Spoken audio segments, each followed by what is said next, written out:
Find the inverse of f of x equals the cubed root of x plus 1 minus 3.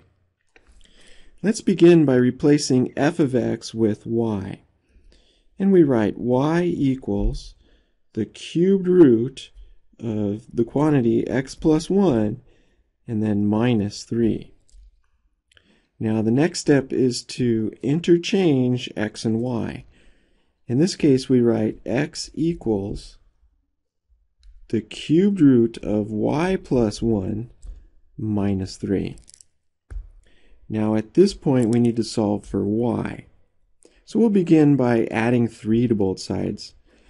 X plus 3 then equals the cubed root of y plus 1. Now at this point, we'll cube both sides.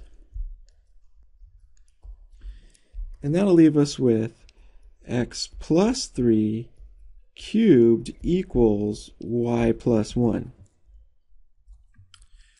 Now subtracting 1 on both sides, we have x plus 3 cubed minus 1 equals y. Now the last step is to replace y with the notation for the inverse of f.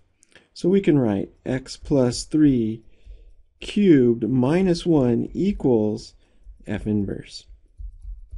Or let's write it this way, f inverse of x equals x plus 3 cubed minus 1.